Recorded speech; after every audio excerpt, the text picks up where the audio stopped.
Yes, sir. Bueno, buenas noches a todos los que están presentes. Hoy vamos a tener nuestra quinta sesión del seminario del Centro para el Estudio de la Democracia, eh, Soberanía sobre lo Orgulloso, el Leviatán de Thomas Hobbes. En la sesión pasada discutimos los capítulos 8, 10 y 11, en particular el asunto de la discusión que tiene Hobbes en el capítulo 8 sobre las capacidades intelectuales del ser humano. Entonces entramos a estos capítulos intermedios donde Hobbes expande la perspectiva de su antropología a discutir asuntos del poder y la dinámica del poder, no solamente como tu capacidad natural, sino también poder como capacidad. Deme un momentito que uno de los compañeros, mi gato, está gritando.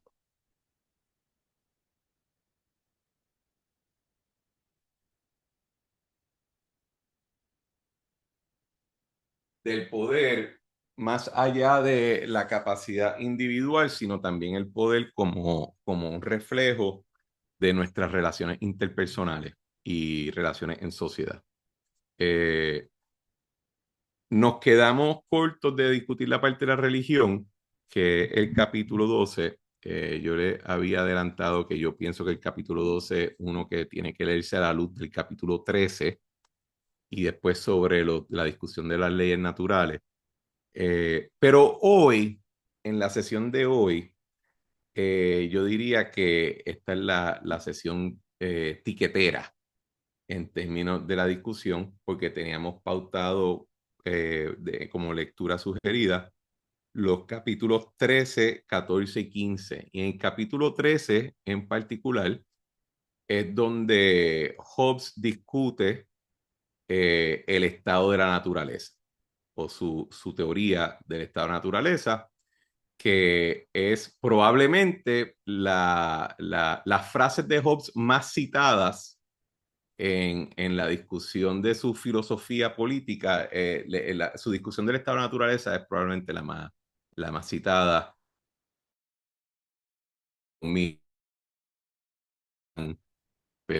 Cuando si tú preguntas a una persona que cogió una clase de introducción a filosofía política moderna, te van a decir, le dice Hobbes, y dice, ah, sí, sí, el estado de naturaleza, la guerra de todos contra todos, la vida corta, nasty and brutish, toda esa cuestión, ¿verdad? Eh, y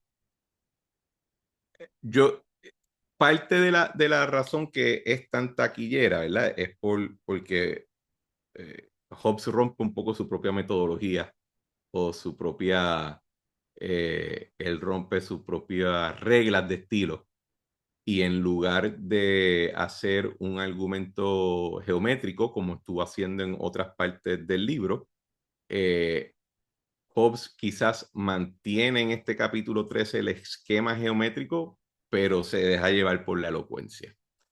Eh, yo para esta clase, para esta sesión, perdón, hice un poquito hice moví un poco las cosas.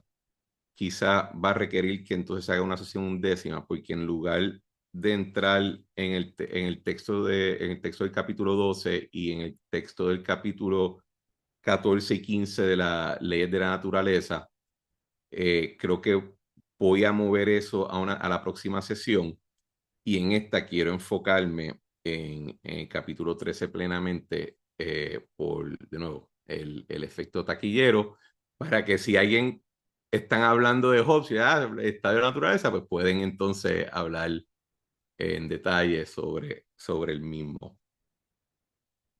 El estado de la naturaleza es crítico a la teoría, no solamente a la teoría política de Hobbes por el asunto,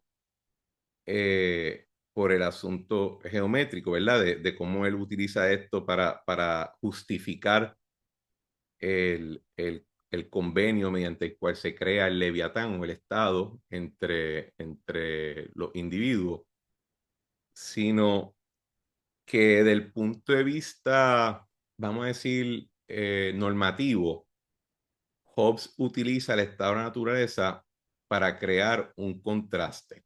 En la sesión pasada, en uno de los capítulos, Hobbes dice que no existe el sumo bonum, no existe tal cosa como un fin último, ¿verdad? Como el bien que nos corresponde a todos, porque al final del día, como nos dice Hobbes, el bien es aquello que cumple nuestros deseos o que nos complace nuestros deseos, y el mal es todo aquello que encontramos de disgusto, que nos da asco, que nos repela. Y entonces, como categoría moral imperativo, como un imperativo moral que debes obedecer, solamente eso puede ocurrir una vez existe el Leviatán. Así que, del punto de vista puramente natural, para Hobbes, no hay un fin último. Bueno, ¿verdad? No hay tal cosa como como una meta natural que toda persona puede mirar hacia ella y utilizando las facultades de su razón puede decir, todos vamos a estar de acuerdo que este es el fin último. Para él eso no existe. Ahora bien, para Hobbes sí existe un sumum malum, el mal total. Para él no hay un bien último, pero definitivamente hay un mal peor que todo lo demás. Y es la devolución del ser humano al estado de la naturaleza. Eh, el estado de la naturaleza no es algo que Hobbes se inventa. De hecho, se piensa que él saca este concepto del mal de la naturaleza de dos fuentes. La primera la discutimos en la primera sesión, que es su discusión que surge de su traducción de La guerra del Peloponeso de Tucídides. Particularmente leímos la guerra civil de Corcira y leímos el diálogo de Melon.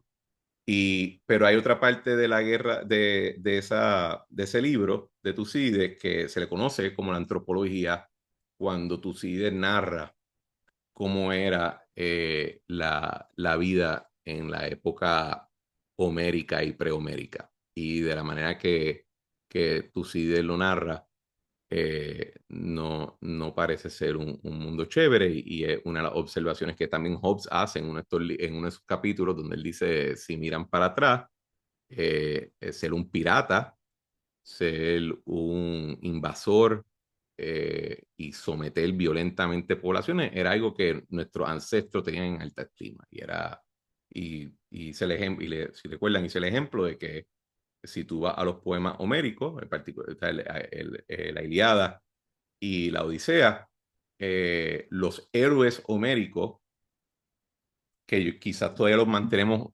en esa categoría de héroes, tanto por tradición, sino por el, el exceso de pathos y el exceso de pasión y de virulencia con el cual ellos actúan, y todavía encontramos eso de alguna manera atractivo y seductivo. Todos los héroes homéricos son unos gángsters. Y aunque mantienen cierto orden en su comarca o en su reino o en su ciudad, son personas sumamente violentas, sumamente agresivas, que no tienen ningún tipo de problema moral con limpiarse a cientos de personas porque alguien los insultó.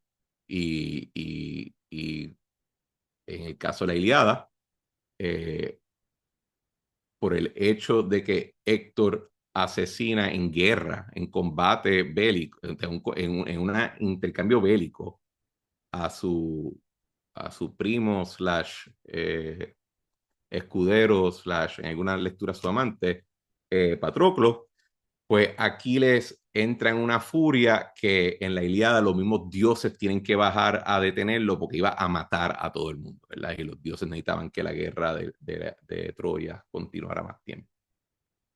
Y la teoría, así que ya cubrimos esa parte de la antropología de Tucídides. La segunda fuente que se piensa que pudo servir de, de inspiración fue un texto de Grotius donde él discutía la condición entre estados soberanos o reinos soberanos, mejor dicho, ¿verdad? Todavía el concepto de estado está desarrollándose, pero Grotius en su discusión, ¿verdad? Del derecho internacional o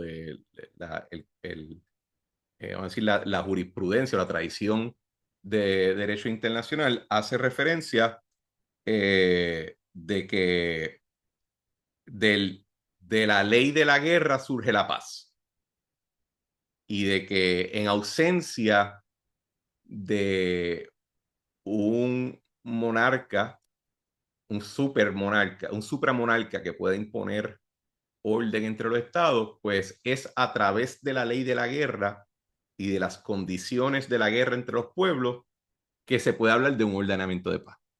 Y los que hayan estudiado relaciones internacionales saben que cuando hay estos conceptos de realpolitik y de balance del poder, y esos conceptos, aunque hoy en día a mucha gente en las noticias le gusta usar esos términos sin conocer su contexto, en realidad lo que se referían es que previo quizá a nuestra época contemporánea o a los primeros intentos de crear un régimen de ley internacional como lo que surge después de la paz de Westfalia, lo que fueron los acuerdos luego de la guerra napoleónica, lo que es la Liga de las Naciones, todo eso, la realidad es que lo que existía era un estado, era una situación anárquica entre los estados y lo que mantenía cierto decoro y cierto orden y cierta paz era la preparación militar y los, lo,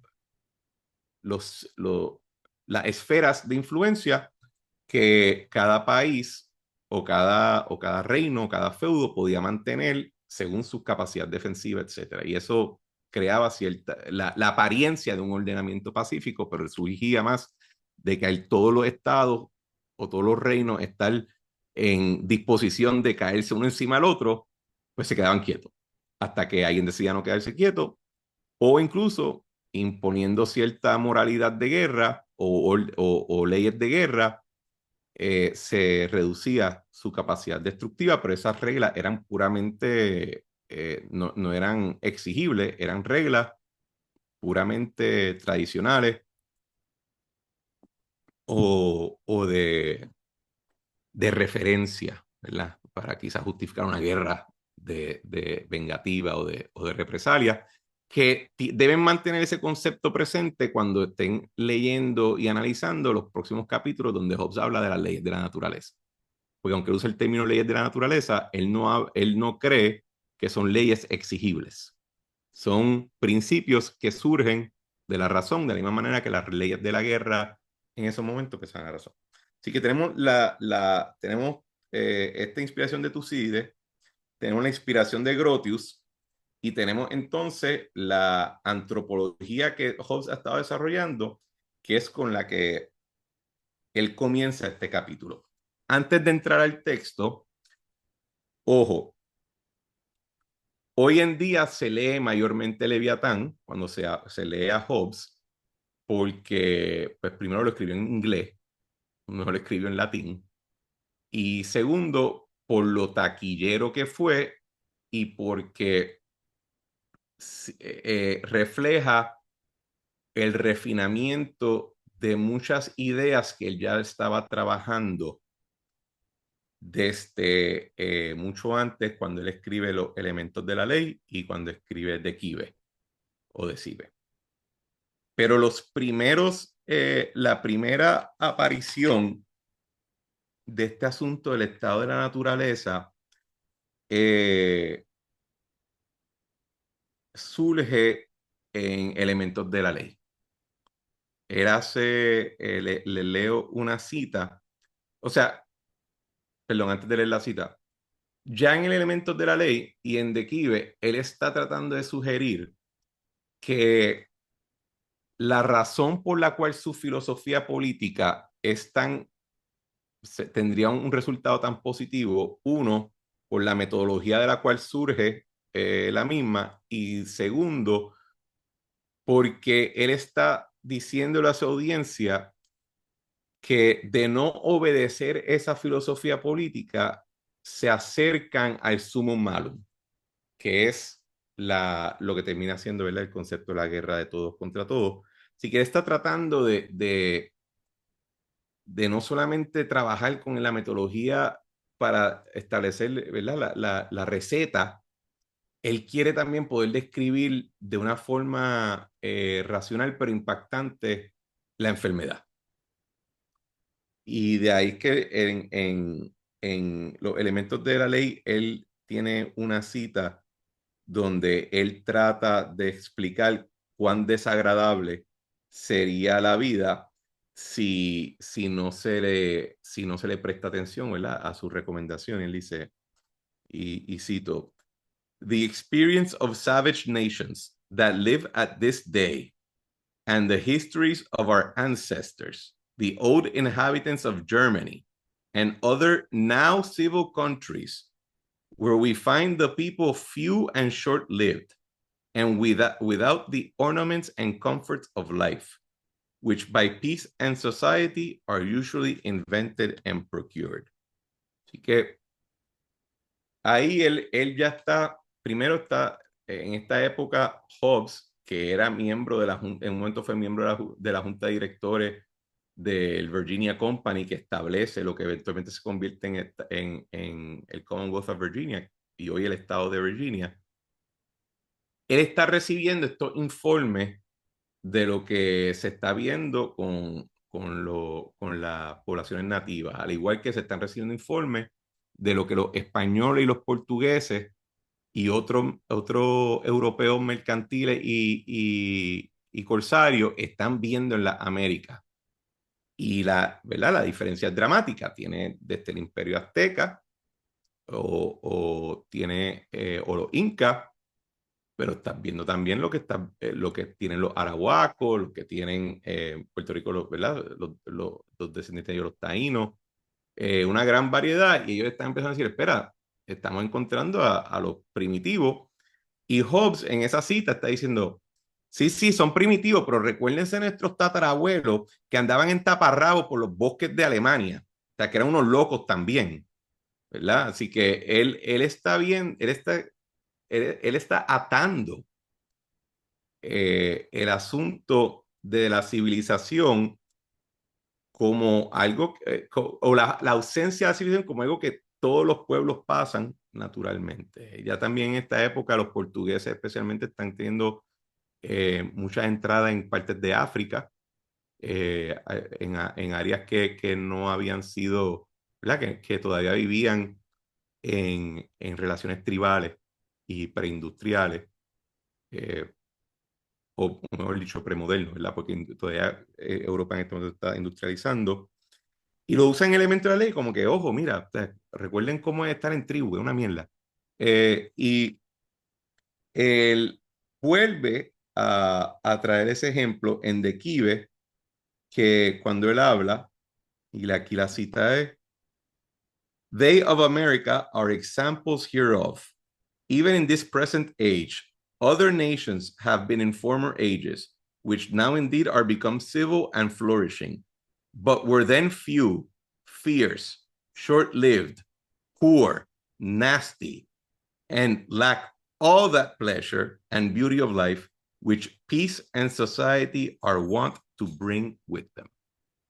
Así que en Declive, él coge el ejemplo de elementos de la ley y le echa pique con la inclusión de, porque miren cómo en el elemento de la ley, where we find the people few and short-lived, and without the ornaments and comfort of life. Y después en Declive, but were then few, fierce, short-lived, poor, nasty, and lacked all that pleasure and beauty of life, which peace and society are wont to. Así que ya en Declive él está rompiendo un poco sus propias reglas. En Review and Conclusion, se recuerdan que lo discutimos en la primera y segunda sesión, Hobbes admite que hay elocuencia en su texto y te dice, y pide perdón por ser elocuente, pero decide que tiene que hacerlo. Y la razón que él decide hacerlo, similar a lo que él explica en Review and Conclusion, él también, su explicación estaba ya en Elementos de la Ley, donde él dice, as in raising an opinion from passion, any premises are good enough to infer the desired conclusion. So in raising passion from opinion, it is no matter whether the opinion be true or false, or the narration historical or fabulous. For not truth, but image maketh passion, and a tragedy affecteth no less than a murder if well acted. Así que ya sabemos que cuando entremos en este capítulo 13, más, ahora ya mismo más profundo en la lectura, aquí no estamos bregando con los teoremas. Aquí estamos bregando con una narración que quiere levantar todas las imágenes posibles en su lector para que entienda intelectual, pero emocionalmente y apasionadamente el miedo que él tiene, que Hobbes tiene y que tiene para todos nosotros y que quiere evitar, alegadamente, a través de su filosofía política y que quiere inculcarle también al que vaya a ser soberano o a los que vayan a ser soberanos de ser una asamblea del fuego con el cual están jugando.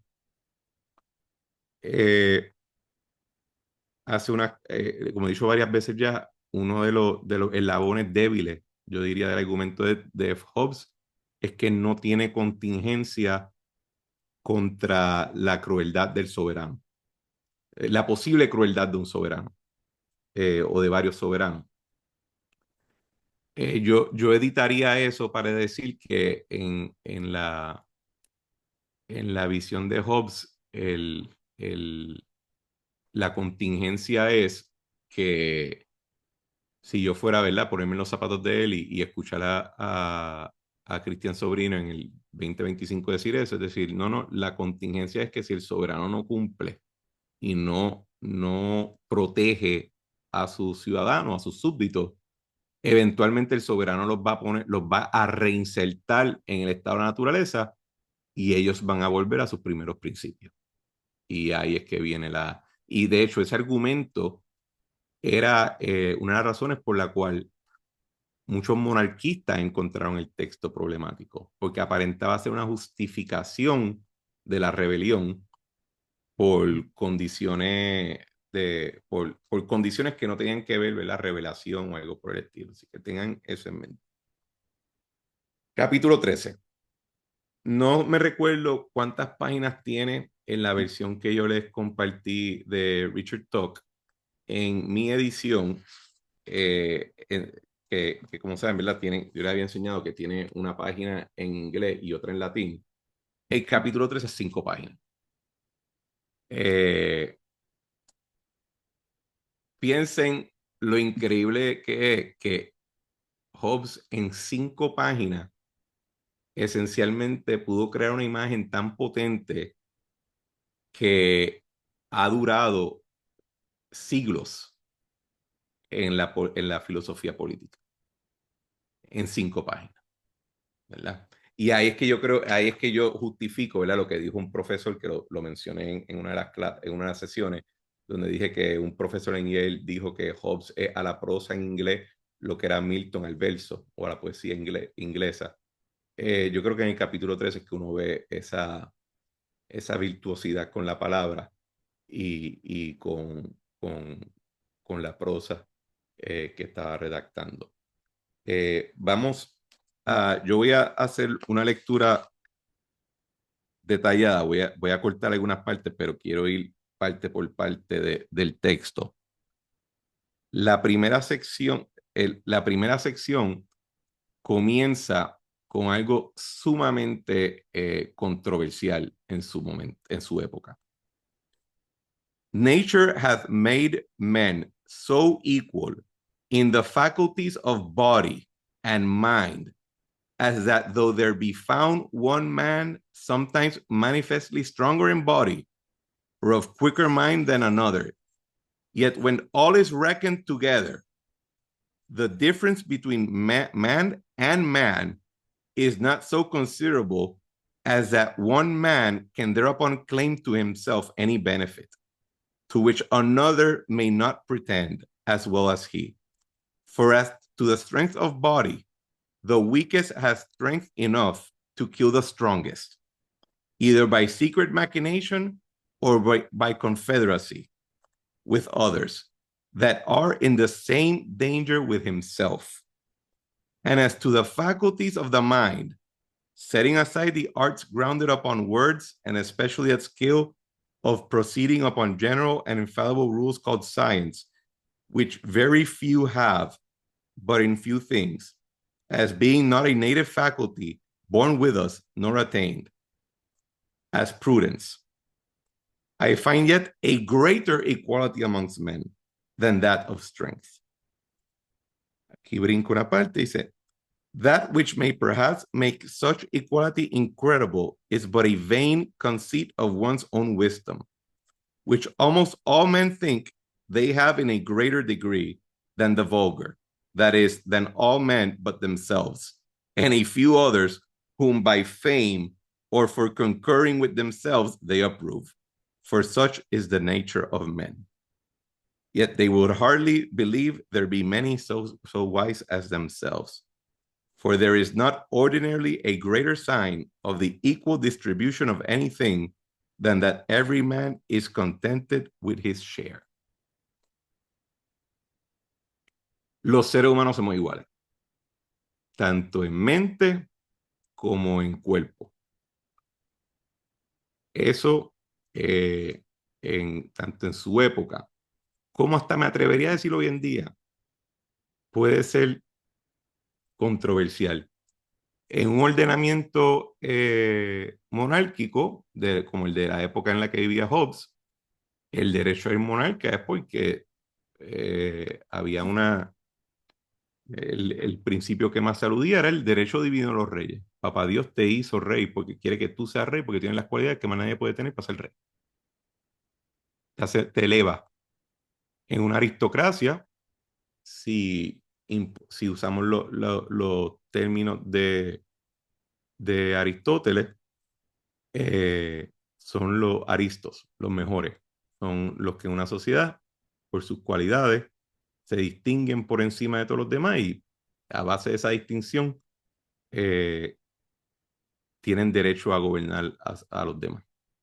Y hasta incluso en una democracia, cuando decimos la mayoría manda, que Hobbes lo va a discutir eventualmente, ¿verdad? En el texto, cuando decimos que la mayoría manda es porque pensamos que la mayoría tiene razón. No porque cuando decimos que la mayoría manda, no es porque pensamos que está equivocada, a menos que estemos utilizando los principios, va a los principios fundamentales que la mayoría manda, porque de no mandar van a limpiarse a dos o tres, ¿verdad? Pero al Hobbes decir que el ser humano, por su naturaleza, en términos de especie, hay una gran igualdad de nosotros, está negando el argumento de que el poder que ejerce uno o unos sobre otros surge de una lógica natural en el mundo, ¿verdad? Y de que es racional pensar que ellos deben mandar. Hay otra parte que también es interesante porque él dice, y aquí él está jugando un poco con la autopercepción de su audiencia. Él dice, todos ustedes juran que ustedes son más inteligentes que todos los demás. Pero lo que debes tomar en consideración es que todos tus pares piensan que son más inteligentes que tú, o de alguna manera. Y que la única manera que, en términos de intelecto, el ser humano reconoce que hay una superioridad de otra persona es porque o están de acuerdo con él o porque tiene una fama, un reconocimiento que, pues, ¿verdad? Como cuando él habló del término autoridad, pues por autoridad tú le das deferencia a esa persona, porque entiendes que esa persona es poderosa y puede de alguna manera u otra afectarte a ti, pero no es porque quizás... Y en donde el único reconoce distinción intelectual es en el campo de la ciencia y en la metodología de la palabra y en el uso de la palabra. Ahí él dice, no, no, ya aquí se ven unas diferencias. Quizá Hobbes está ahí reconociendo el IQ o algo por el estilo, ¿verdad? Pero lo importante para él no es que hay, que el punto para él es que al final del día, en una situación donde todos estamos en el mismo ring, los chances son igual para todo el mundo, incluyendo el más fuerte. El más fuerte, porque, y le hago un ejemplo, ¿verdad? Porque yo creo que cuando él habla aquí de men, él incluye mujeres. Eh, en Orestaya, que es una serie de, hoy le decimos el Orestaya, pero antes, pero fueron no, eh, libretos de teatro redactados por Esquilo en la antigua Atenas. Esquilo es uno de los grandes autores trágicos del teatro griego antiguo. La trama de la Orestaya comienza porque Agamenón, el capo di tutti capi de los griegos que fueron a invadir Troya, el gran general, el Great King, el más fuerte de todos los otros reyes en términos de su ejército, porque el más fuerte era Aquiles, cuando regresa a, a Micena, donde era su feudo, su esposa lo asesina con la ayuda de su amante. Lo asesina a él y a la consorte que él se había traído de Troya. Agamenón, un gran titán, ¿verdad? Un gran héroe griego, un warlord, el capi di tutti capi, una mujer y el amante lo asesinan en 2 segundos después de que sobrevivió 10 años en Troya. Y así que ahí tú ves que es un ejemplo, yo diría, de esta idea de que nadie meramente por su capacidad intelectual o por su fuerza puede defenderse de otro que tenga la voluntad de verdad de hacerle daño. Continúo. From this equality of ability arises equality of hope in the attaining of our ends. And therefore, if any two men desire the same thing, which nevertheless they cannot both enjoy, they become enemies.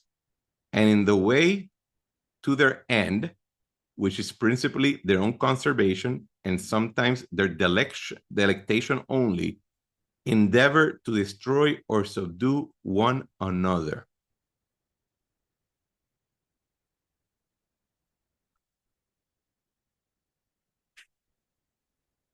Algo que prueba nuestra igualdad no es solamente la relativa equidad en términos de nuestras capacidades, sino el hecho de que todos podemos desear las mismas cosas. Porque si fuéramos diferentes de verdad en términos de que nuestras composiciones son diferentes, si yo, Cristian, soy radicalmente diferente a Manuel en nuestra constitución como persona, vamos a querer por naturaleza diferentes cosas. Pero el hecho de que podemos querer lo mismo es reflejo de nuestra igualdad. Y aunque en el Commonwealth, el soberano, mediante su imposición, puede alterar nuestra estación y puede alterar nuestros deseos acorde a esa estación, es bien fácil tú sacar a uno de una estación, ponerlo en otra y ver lo que va a desear las mismas cosas, ¿verdad? Pero es el hecho de que queremos, somos iguales. Esa igualdad nos causa desear las mismas cosas y tener la esperanza de obtenerla lleva a que, como cualquier objeto en moción, que es lo que al final del día Hobbes ha estado desde el principio diciéndonos que somos meros objetos en moción, vamos a chocar. Y cuando choquemos en nuestro deseo y nuestra ambición en común por las mismas cosas, vamos a hacernos enemigos. Y cuando nos hagamos enemigos, ahí es que viene el problema. Perdón un momentito que tengo que mover una de las notas que estaba utilizando.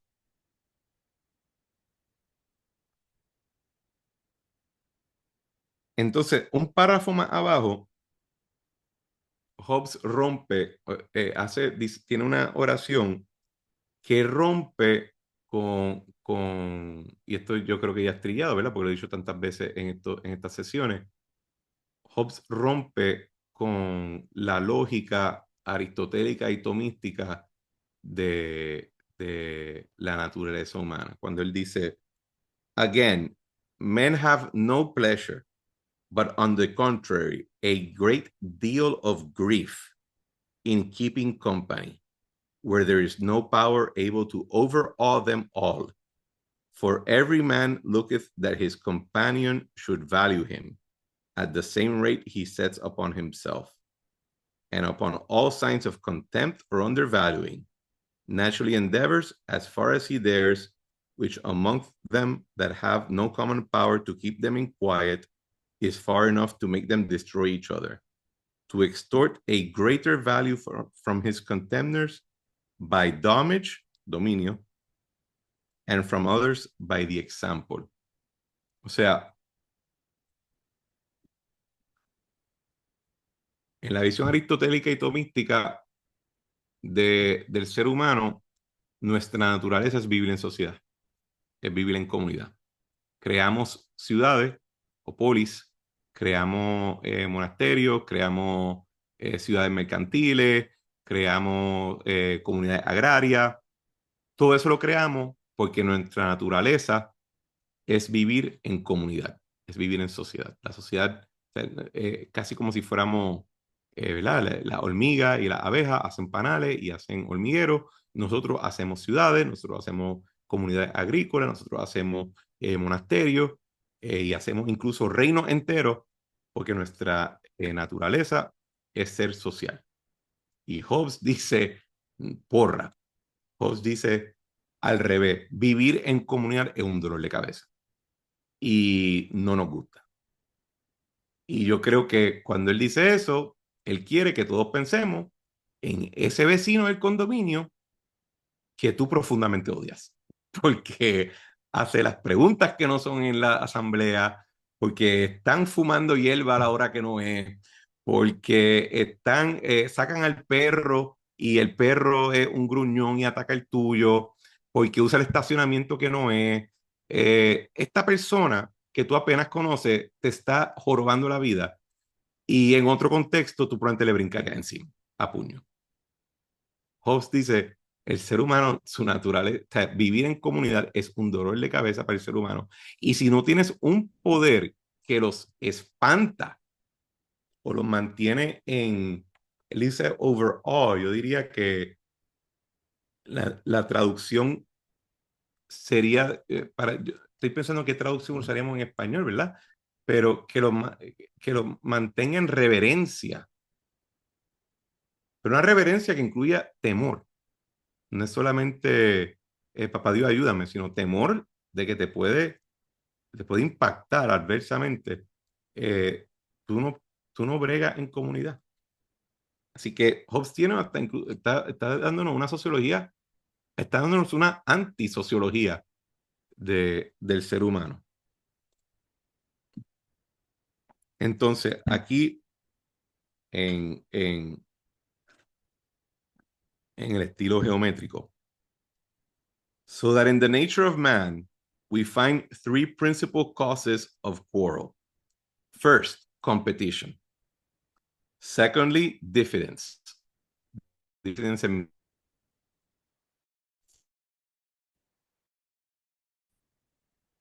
main evade for gain, the second for safety, and the third for reputation. The first use violence to make themselves masters of other men's persons, wives, children, and cattle. The second, to defend them. The third, for trifles, as a word, a smile, a different opinion, and any other sign of undervalue, either direct in their persons or by reflection in their kindred, their friends, their nation, their profession, or their name. Las tres causas del conflicto en esta antropología son la competencia, entiéndase el deseo por recursos y por bienes materiales que son limitados por el mero hecho, que son limitados no porque no sean abundantes, sino por la posibilidad de que más de uno quiera lo mismo. Si tú quieres ser, vamos a decir que estamos hablando de recursos, ¿verdad? Madera, minerales. Pero uno pudiera decir que hay suficiente para todo el mundo, ¿verdad?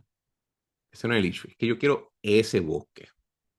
Yo quiero talar los árboles de ese bosque. En ese bosque está la vaca sagrada, así que yo quiero ir a ese bosque. Y después Manuel quiere ir al mismo bosque. Y Diego quiere ir al mismo bosque. Y ninguno de los tres va a decir, pues tú sabes que si está el otro ahí, vámonos. No, van a decir, pues vamos a sacarlos de ahí, porque ese es mi bosque.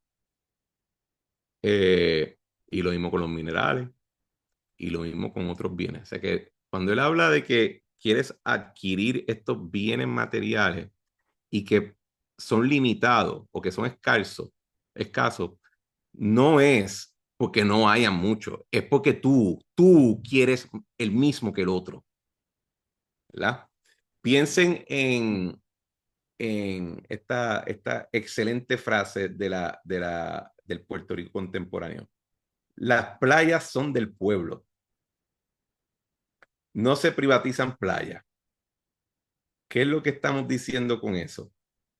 Que, by the way, yo estoy totalmente en contra de privatizar playas, deben dejarlo claro, antes que alguien saque esto de contexto. Que todos queremos la misma playa y todos queremos sentarnos en la misma playa a cierta hora del día con nuestra gente.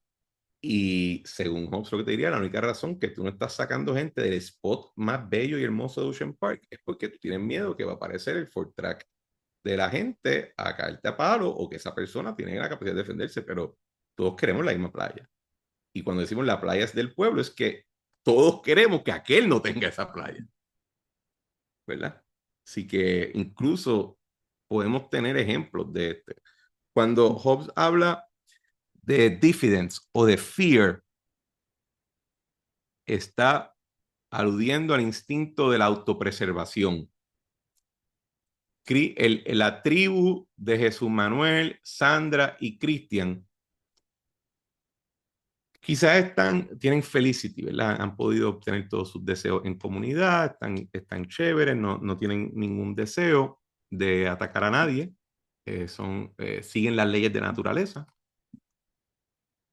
Pero Manuel y Diego son unos tártaros. Y se comportan, y desde acá yo los veo y se ven medio tártaros. Y a veces hacen unas cosas que a mí me preocupan de que esos tártaros vayan a ser tártaros en nuestra comunidad. Así que del miedo que le tengo a los tártaros de Manuel y de Diego, Jesús Manuel y yo posiblemente entendamos que la única manera de defendernos, lo que tenemos en nuestro haber, es atacándolo a ellos. Así que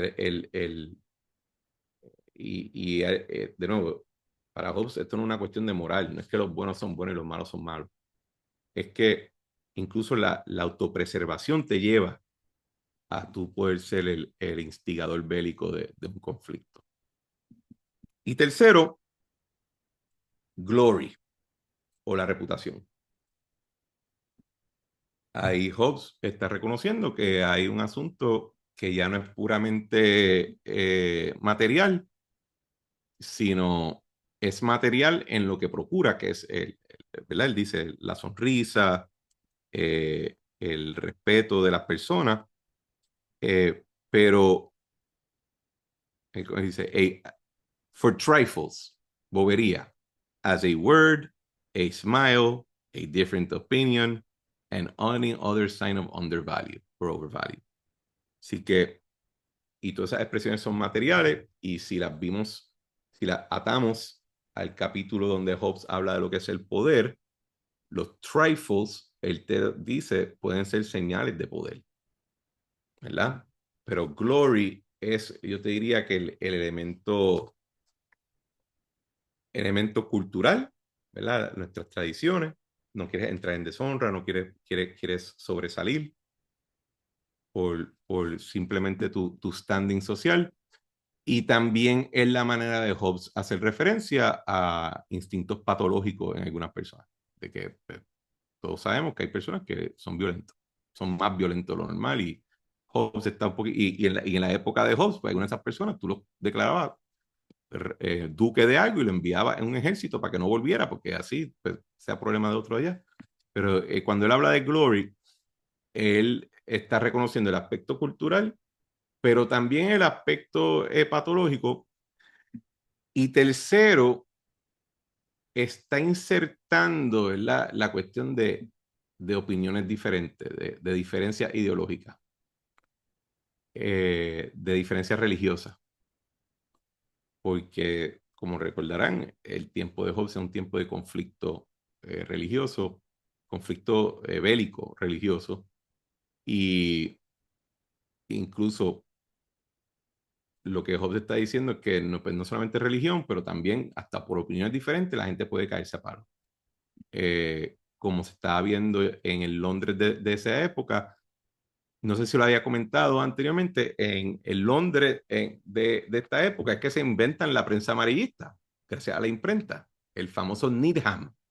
Needham, de hecho, si algún día yo creara un medio noticioso, le llamaría Needham, Nidjam, una aliteración del nombre de Needham, Needham, que fue el primer periodista amarillista y mezclado con la Comay, que ustedes se pueden imaginar. Primero estuvo con los monarquistas, después se fue con los parlamentaristas, después se fue con los monarquistas de nuevo en la Restauración, y después incluso en esa época eh, daba su figazo escondido y sobrevivió a todo el mundo. Y cuando Hobbes cayó en desgracia con Carlos XII, cuando publicó Leviatán, Needham se lo tripió en su periódico. Así que, y cuando Needham escribía estas cosas, pues a veces el resultado es que habían revolts, habían peleas masivas, y esto no eran las protestas que nosotros estamos acostumbrados, que hay, qué sé yo, 200.000 personas marchando por la avenida y todo el mundo mirándose y ya. En esa época, si tú tenías 10.000 personas marchando, algo se va a prender en fuego y mucha gente se va a morir. O sea, eso es punto. Así que different opinion puede causar el conflicto. Y aquí es que él habla del asunto de la guerra. Hereby it is manifest that during the time men live without a common power to keep them all in awe, they are in that condition which is called war, and such a war as is of every man against every man. For war consisteth not in battle only, or the act of fighting, but in a tract of time, wherein the will to contend by battle is sufficiently known. And therefore the notion of time is to be considered in the nature of war as it is in the nature of weather. For as the nature of foul weather lieth not in a shower or two of rain, but in an inclination thereto many days together, so the nature of war consisteth not in actual fighting, but in the known disposition thereto. During all the time there is no assurance to the contrary. All other time is peace. Así que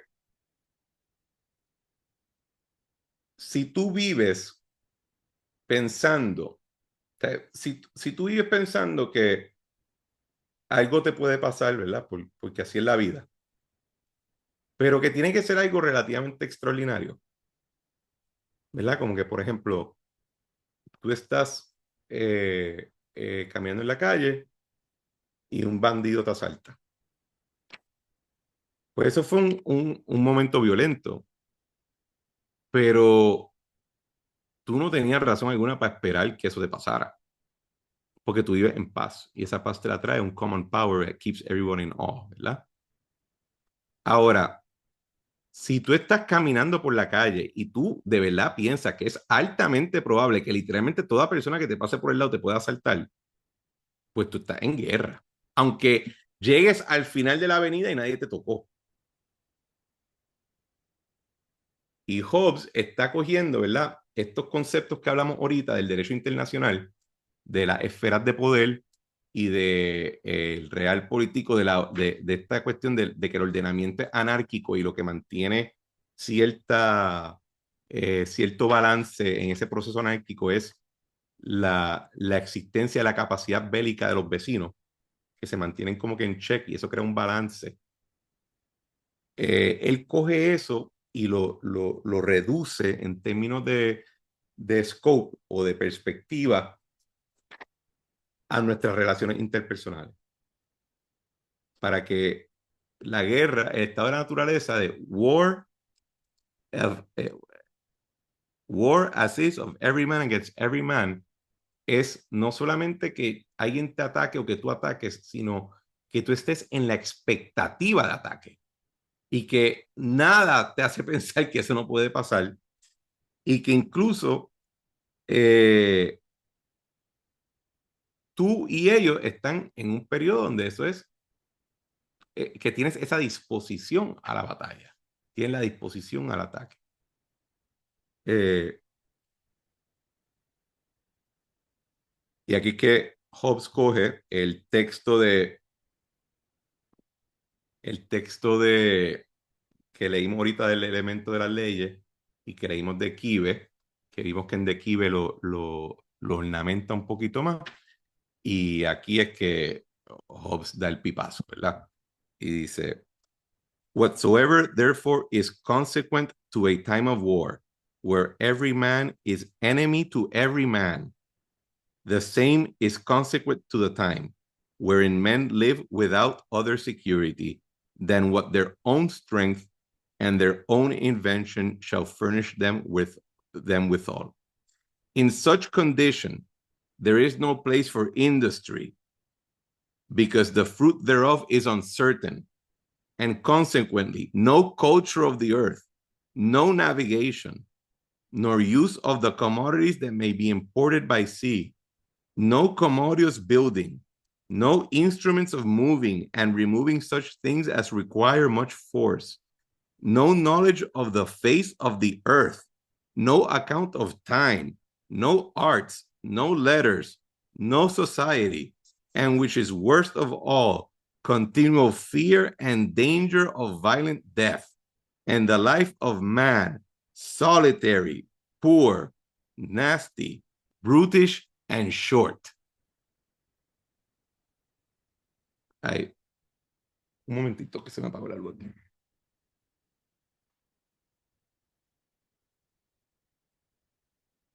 Eso quedó dramático, ¿verdad? Cuando se apagó la luz. Eh, Hobbes está diciendo, y creo que aquí es que hace yo diría la alusión más clara, no a lo indígena ni a los sajones antiguos en Alemania. Aquí es que está hablando ya de lo que narra Tucídides en la Guerra Civil de Corcira, lo que habla en el diálogo de Meros, lo que se vivió en la Guerra de los 30 años, en la Guerra de los 100 años. Cuando estás en el estado de la naturaleza y no hay un poder común que mantiene la paz, no hay espacio para civilización. Y Hobbes Hobbes está siendo altamente dramático, ¿verdad? Porque tú lees esto y tú piensas que es la bomba atómica cayendo en Hiroshima. Pero incluso la bomba atómica cayendo en Hiroshima deja manifiestamente claro lo que el horror, ¿verdad? De la guerra. Pero nosotros podemos pensar, si Hobbes está buscando, ¿verdad? Ejemplos contemporáneos para algo que se acercara a lo que le estaba narrando, nosotros en tiempos contemporáneos tenemos estados fallidos, ¿verdad? Eh, Aunque hay áreas de la África subsahariana que ya con el paso del tiempo se han podido organizar después de la salida, ¿verdad? En el periodo postcolonial europeo. Y de hecho son las áreas donde mayor crecimiento poblacional y económico está ocurriendo en términos de porcentaje de GDP.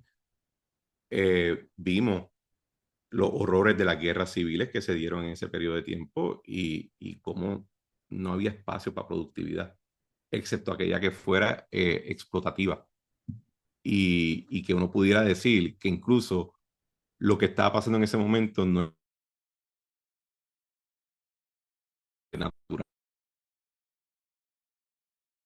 Nosotros vemos imágenes de lo que pasa en Haití cada vez que el pobre gobierno que tienen pierde control, al punto que hay warlords, y el más famoso reciente se llama Barbecue, porque se comía gente. O sea, no hay que ir a los tiempos precolombinos, ni a la Europa pre-romana. Hay ejemplos de esto. Eh, pero entonces, y yo creo que en la próxima parte, Hobbes reconoce que se fue por la borda en su texto y por la borda en términos de la elocuencia o la imagen que está llamando y quiere decirnos que quiere llamarnos un poquito de nuevo a la reflexión, a que tomemos una pausa y pensemos cómo los rastros de ese estado de la naturaleza, de ese war of every man against every man, todavía está en nuestra cabeza. Porque dice, it may seem strange to some man that has not well weighed these things, that nature should thus dissociate and render men apt to invade and destroy one another. And he may therefore, not trusting to this inference made from the passions, o sea, ¿verdad? Aquí, Hobbes está aquí reconociendo, rompí mi método, no estoy yendo geométrico, dejé ir las pasiones.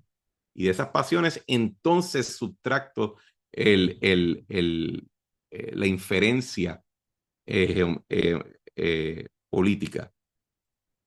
Desire perhaps to have the same confirmed by experience. Él dice, yo sé que que me fui dramático, sé que es una imagen apasionada de lo que estoy presentándole a mi lector y mi lector fue preparado en la teoría escolástica aristotélica tomística de que el ser humano por naturaleza es un ser social que desea por lógica y por razón y por su propio instinto vivir en comunidad. Let him therefore consider with himself when taking a journey, he arms himself and seeks to go well accompanied. When going to sleep, he locks his doors. When even in his house, he locks his chest. And this when he knows there be laws and public officers armed to revenge all unjust injuries done to him. What opinion he has of his fellow subjects when he rides armed, on his fellow citizens when he locks his doors, and of his children and servants when he locks his chest. Does he not there as much accuse mankind by his actions as I do by my words? But neither of us accuse man's nature in it. The desires and other passions of man are in themselves no sin, No more are the actions that proceed from those passions, till they know a law that forbid them, which till laws be made, they cannot know, nor can any law be made, till they have agreed upon the person that shall make it.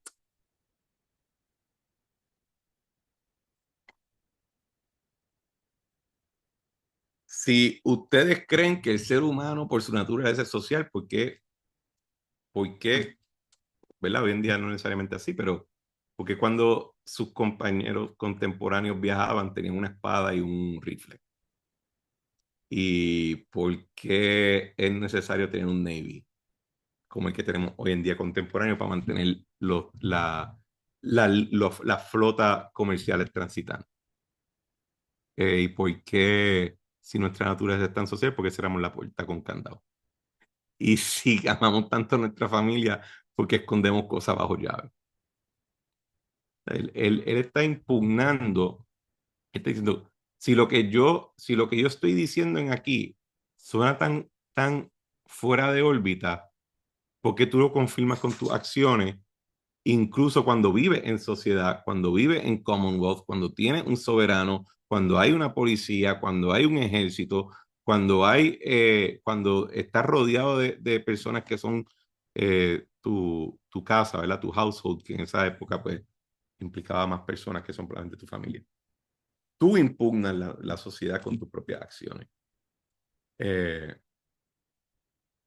En la segunda parte de lo que leí, al final, cuando él dice que the desires and other passions of man are in themselves no sin. Todo este texto del estado de la naturaleza le trajo problemas a Hobbes por el asunto bíblico. En el libro del Génesis, Dios hace a Adán, entonces hace a Eva, le impone una regla. Puedes nombrar a todos los animales, puedes comer de todos los frutos. Ahora está este único árbol que no puedes tocar. Y al Adán y Eva rebelarse comiendo el árbol de la fruta prohibida por seducción de la serpiente, que después se considera como una imagen de Satanás, el ser humano cae y ese pecado original es eventualmente redimido en Cristo, en el sacrificio de Cristo en la cruz. A menos, o si eres judío, pues no se redimió, ¿verdad? O sea, continúa, tú sigues viviendo, pero es a través de la promesa de Abraham y la ley de Moisés. Eh, pero no hay esta noción de, ¿verdad? En el jardín de Edén no hay un estado de naturaleza. El ser humano no es enemigo de, Adán no es enemigo de Eva. Y no, y ese tema, esa objeción se le trae a Hobbes y se utiliza incluso cuando en el Parlamento se presentó una bula de herejía contra él. Y Hobbes, ¿verdad? Coqueteando con el asunto bíblico, hace dos cosas. Primero, escribe lo siguiente. It may peradventure be thought that there were never such a time nor condition of war as this, and I believe it was never generally so over all the world. But there are many places where they live so now. Así que él dice ahí, este es un ejercicio intelectual. Este es mi análisis de las pasiones, o sea, a base de un análisis minucioso de las pasiones del ser humano. Así que esto es un ejercicio puramente intelectual. No, cálmense. Pero la prueba de que ese análisis es certero y aunque no histórico, te refleja un modelo de la vida, es el hecho de lo que estamos viendo en la América. Ahí es que él dice, for the savage people in many places of America, except the government of small families, the conquered whereof dependeth on natural lust, have no government at all, and live at this day in that brutish manner, as I said before. Howsoever it may be perceived, what manner of life there would be. where there were no common power to fear, by the manner of life which men that had formerly lived under a peaceful government used to degenerate it into a civil war. Así que él dice, está el ejemplo de la América, pero mira cómo se comportan en guerra civil, mira cómo se comportan en guerra, y recuerden que la guerra de los 30 años hay una buena porción que se consideran guerras civiles porque eran guerras entre principados del Sacro Imperio Romano. Y en otros textos, en otras partes del libro y en otras correspondencias, él decía, pues, es que mi ejemplo no es Adán y Eva en el jardín de Edén. Ahí Dios caminaba junto a Adán y era el monarca y ponía la regla entre ellos.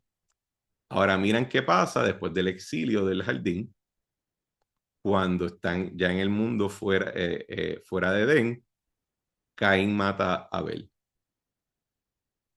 porque se molestó porque Dios no aceptó el sacrificio suyo, aceptó el de Abel. E incluso cuando Dios le reclama, que le dice Caín a Dios en el libro de Génesis, si me haces vagar por el mundo, cuando me vean me van a matar.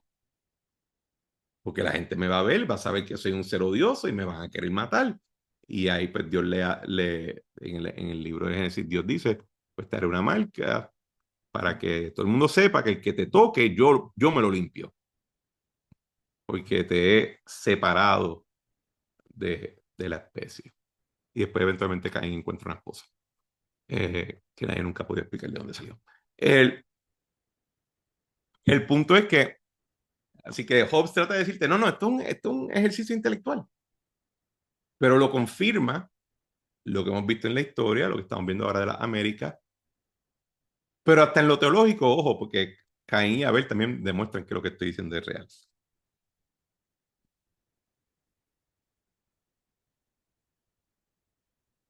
But though there had never been any time wherein particular men were in a condition of war against one against another, yet in all times, kings and persons of sovereign authority, because of their independency, are in continual jealousies and in the state and posture of gladiators, having their weapons pointing and their eyes fixed on one another, that is, their forts, garrisons, and guns upon the frontiers of their kingdoms, and continual spies upon their neighbors, which is a posture of war. But because they uphold thereby the industry of their subjects, there does not follow from it that misery which accompanies the liberty of particular men. Esta es la elaboración de lo que estaba hablando ahorita del principio de balance del poder en un régimen internacional de balance de poder por garantía bélica.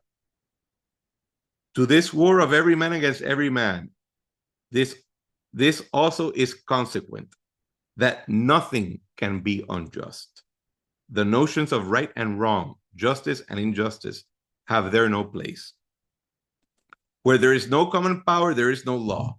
Where no law, no injustice. Force and fraud are in war the two cardinal virtues. Quedó maquiavélico. If they were, aquí, two cardinal virtues, justice and injustice are none of the faculties, neither of the body nor the mind. If they were, they might be in a man that were alone in the world as well as his senses and passions. They are qualities that relate to men in society, not in solitude. It is consequent also to the same condition that there be no propriety, o sea, propiedad, no dominion, no mine and thine distinct, but only that be every man's, that he can get and for long as he can keep it. And thus much for the ill condition which man by mere nature is actually placed in, though with a possibility to come out of it, consisting partly in the passions, partly in his reason. The passion that inclineth men to peace are fear of death, desire of such things as are necessary to commodious living, and a hope by their industry to obtain them, and reason suggesteth convenient articles of peace upon which many men may be drawn to agreement. These articles are they which otherwise are called the laws of nature, whereof I shall speak more particularly in the 2 following chapters.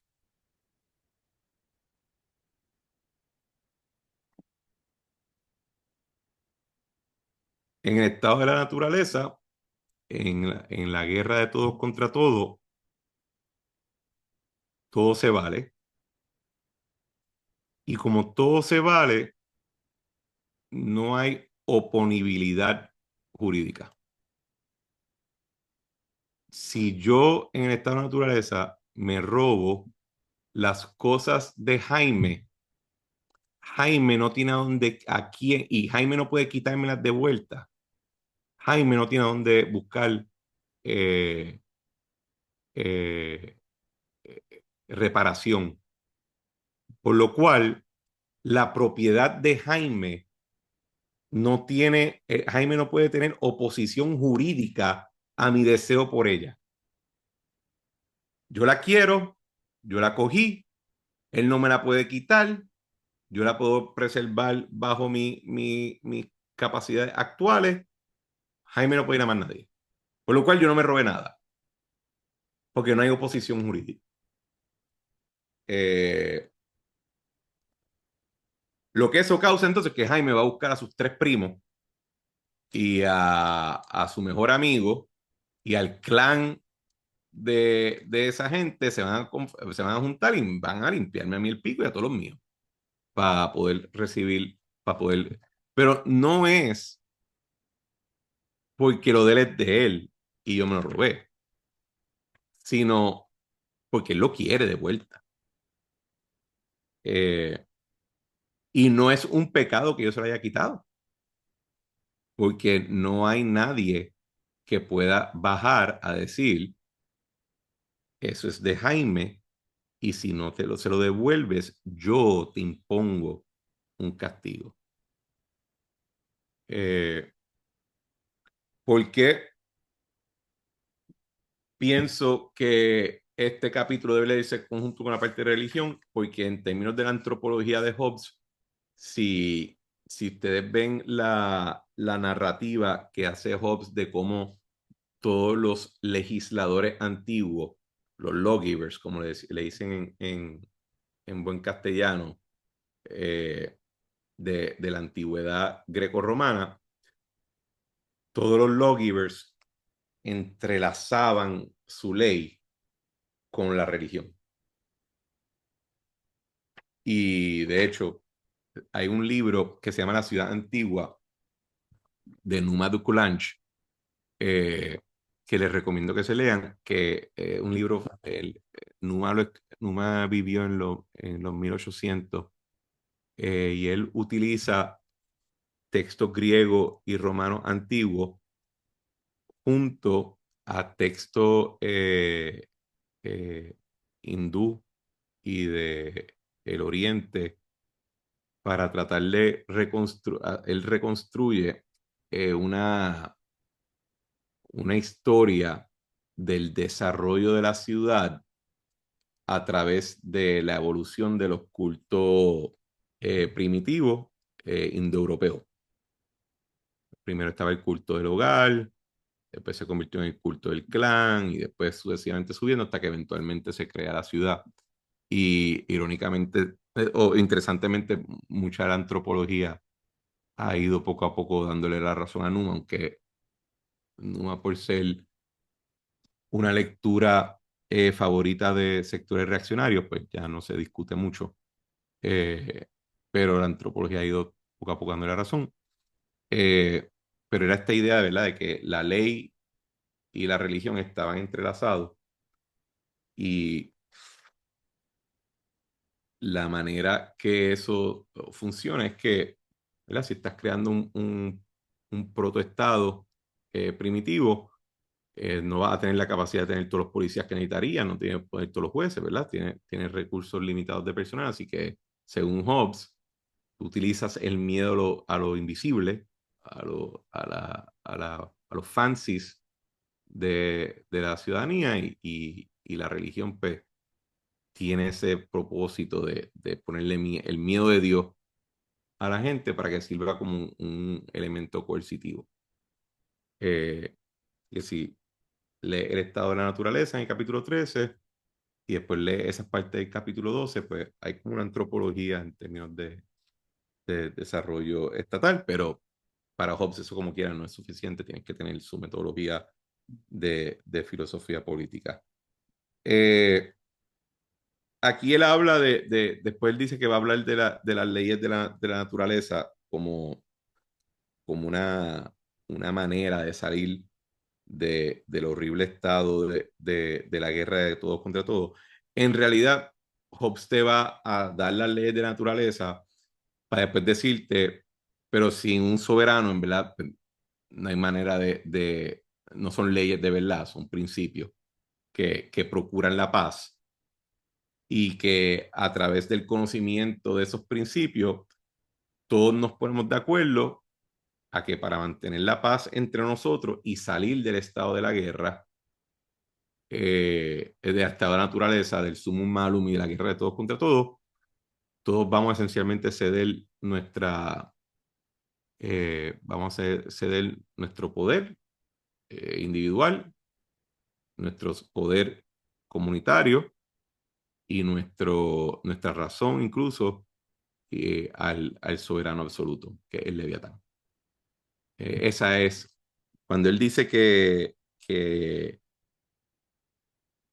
cuando hace referencia al a possibility to come out of it, consisting partly in the passions, partly in his reason, es porque aunque reconoce que esos principios de la ley de la naturaleza, por su lógica, te deben convencer a no ser un tártaro sociópata,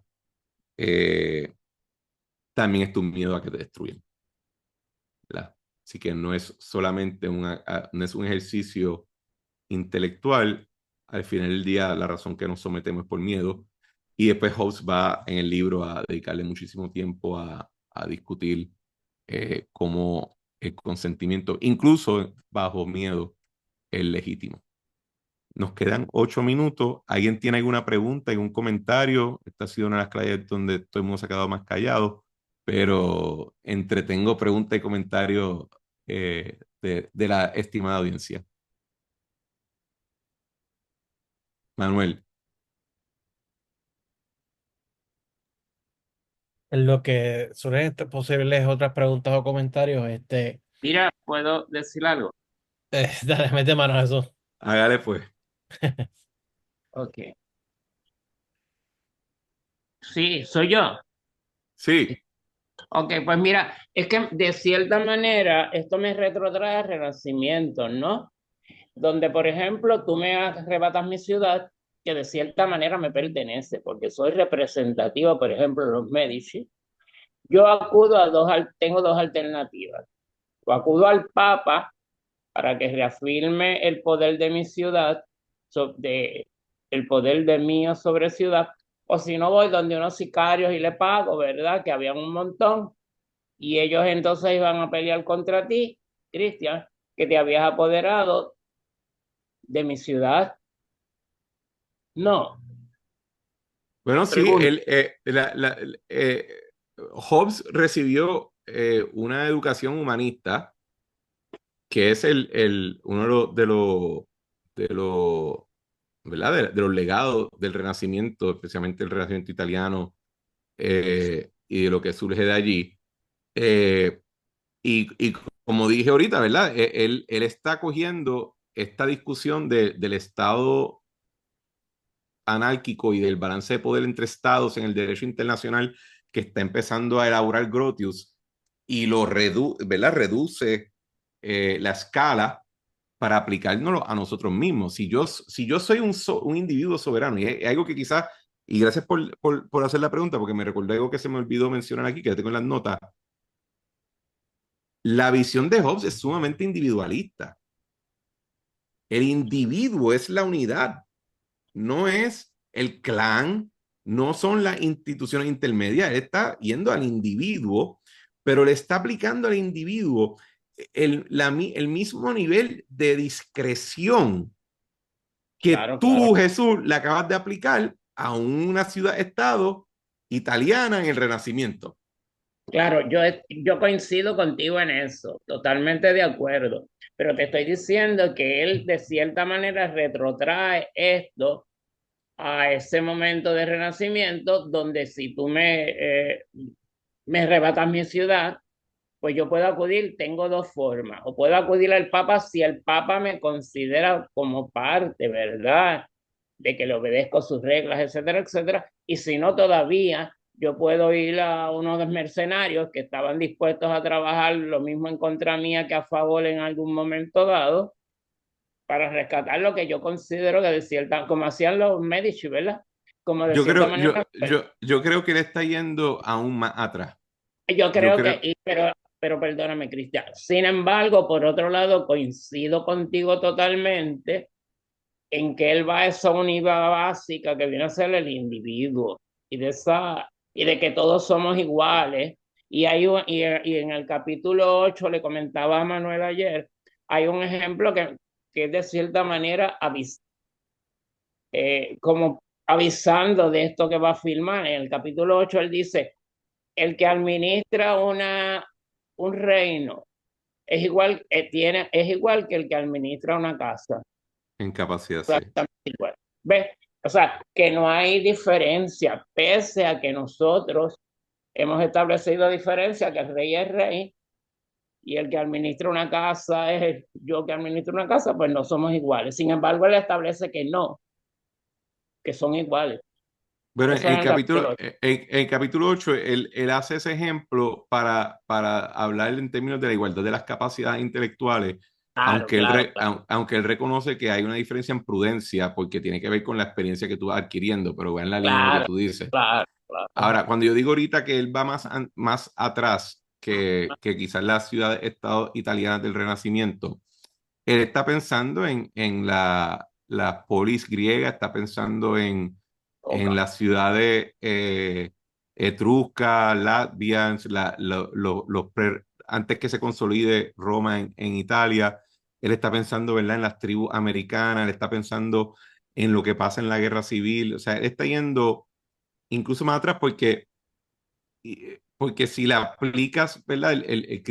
Dentro de las intrigas de la Italia renacentista, como tú bien dices, había cierto orden ya establecido. Ese orden lo imponían dos personas, el Papa con su ejército Claro, y con sus claro, bulas de excomunión, o el emperador claro. del Sacro Imperio Romano o el rey de Francia, que actuaban como supra-soberanos, ¿verdad? Él te está diciendo, no, no, aquí no puede haber, lo que yo te estoy hablando es cuando no hay nada. Pero, pero sí, el derecho internacional que surge de esos tiempos es lo que él está reduciendo en términos de perspectiva. Manolo. Sí, perdón. Y que yo lo que también que iba a comentar de pasada era que en este capítulo y en otros subsiguientes hay también toda una acrobacia intelectual y teórica que está llevando a cabo Hobbes porque hay una apropiación bastante explícita de un lenguaje y de un vocabulario y de unos valores que ya se venían planteando durante la llamada Primera Guerra Civil Británica y la Segunda, es decir, dentro del contexto del marco de los 1642 al 45 y 1648 al 1649. Y me refiero explícitamente ¿verdad? El contexto de la guerra civil, de parte del bando de los parlamentarios se llegaron a sumar grupos más radicalizados, ¿no? Que los Sí, sectores hegemónicos en los parlamentarios y pues uno piensa principalmente realmente en los niveladores, los los levelers, levelers. Sí, y en términos de cuestionamiento de la propiedad privada, pues aún en los diggers, y era Winston y todo ese corillo de gente. Entonces, en el caso de los levelers, pues explícitamente abogaban por asuntos como la importancia de de que un gobierno estuviera constituido sobre el consentimiento, ¿no? De los gobernados. Pero que fuera un consentimiento que se tomara en cuenta de verdad, que fuera manifiesto, sino que no fuera un consentimiento representado, ¿no? Por un cuerpo, digamos, corporativo y tal. Y también, pues, pero muchos argumentos de los levelers partían de la premisa de que la importancia del consentimiento de los gobernados y las voces más radicales dentro de los levelers incluso llegaron a plantear la búsqueda del sufragio universal masculino. El- pero nada, todo esto va a decir que partían de la premisa de que todos los seres humanos, por naturaleza, éramos libres e iguales. Ujú. Lo digo porque, claro, lo que vamos a ver, una de tantas cosas que uno ve con Hobbes, de verdad, que es una de las maravillas de las acrobacias intelectuales de esta persona, es que Hobbes va a coger nociones que dentro del contexto de los 1640 fueron planteadas por grupos radicales, que es que todos por naturaleza somos libres, somos iguales, la importancia del consentimiento, y claro, va a apropiarse de esas nociones, de esos valores, de esos planteamientos para usarlo paradójicamente como fundamentos, pues, pero para planteamientos ya de tipos de formas de gobierno, pues, radicalmente distintas a las que estaban planteadas y contempladas por los levelers. O sea que hay, nada, lo menciono porque eso es otro, eso es aún otro matiz que está por ahí, que Hobbes está, y particularmente en este capítulo, como tú bien dices, o sea, hay una diferencia cualitativa Yo le en el lenguaje que se añadiría, usa. yo le añadiría eso, mano, que ya para este momento, Thomas More publica Utopia 1500, ¿verdad? 1530 y pico, 1540 y pico. Yo No creo me sé que la sí. fecha exacta. Y con Thomas More, pues empieza la literatura utópica, ¿verdad? Y como parte de la revolución, los principios de la revolución industrial, la imprenta y el modernismo, ¿verdad? En que se está entrando en ese momento, empiezan a darse, y la revolución científica, empiezan a darse muchas discusiones de cómo reordenar el mundo, ¿verdad? Y todavía no estamos entrando a la reforma protestante. Francis Bacon, cuando escribe, que fue su maestro, su patrón en un momento, ¿verdad? En el New Atlantis, Harrington eventualmente va también a hacer un texto que está obsesionado Ujú. con la arquitectura constitucional. En estos momentos, el common law británico está obsesionado buscando diferentes causas de acción que son oponibles al Estado, que son oponibles a los tenedores del poder. En este momento es que se crean también estas teorías del common carrier y cosas así, que las tenemos hoy en día. Pero en efecto, es lo que tú dices, ¿verdad? Durante esta época, tú estás viendo presión subiendo de abajo con los presbíteros, los levelers, los diggers, tienen estas presiones también que están viendo colaterales de los intelectuales y, y, y al ser